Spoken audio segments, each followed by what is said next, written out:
A first grade student, what I've been told is a behavioral disability, has been assaulting classmates and faculty without any consequence. At the beginning of the year, my 6-year-old son started coming home with stories of a classmate who was hitting him, kicking him, stabbing him with a pencil. I got a phone call from the nurse. The kid headbutted her in the back. At a recent Baldwin County school board meeting, some parents expressed frustration about the way the district has managed a child with disabilities. I do know of one student that has been hospitalized. They were told not to say anything. Our daughter cries every morning to not go to school and begs to be homeschooled. In the current classroom, the child's behavior has escalated to the point where other students are forced to sit in the hallway during outbursts. Her grades are dropping because the teacher cannot teach because of the disruptions. Leadership says that their hands are tied. I was given the vague response that our hands are tied. These are the rules that we have set in place. And the very next day, I get a call from the school nurse that my son has been attacked again, to which they told me, but it's all good. We're going to move into another classroom after the school break. The school system says that the system is complicated and the district is working to follow multiple federal laws. Federal law requires public schools to provide individualized education programs for students with disabilities. What sense does it make to put 3 extra adults in the classroom to de-escalate the situation and also to stand between the children and the violent child? All the principal has to say is her hands are tied and they are documenting the actions. There's absolutely no way you do not have enough documentation for this child to get the help they need. Lack of action by the board has parents calling for the superintendent's resignation. Your attempts to sweep this under the rug show some deep character flaws. I call into question your courage, morality, and most importantly, your integrity. Appreciate the way you attack me. I am asking you publicly and unapologetically to resign. Hey, You have lost the trust.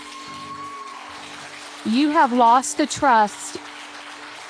Wrap it up. The backlash followed a month of online criticism, aimed at Tyler and longtime political consultant Jonathan Gray, who resigned in April after years of shaping district initiatives. In a statement to AL.com, Jonathan Gray explained the reason behind his departure. He said that over the last couple of months, he's had to step back from some of his former time commitments to take on some new opportunities. And while the feedback in March's board meeting was solely negative, Took about 4 emails before you so rudely and disrespectfully responded to me. And my email to you was not rude. It was.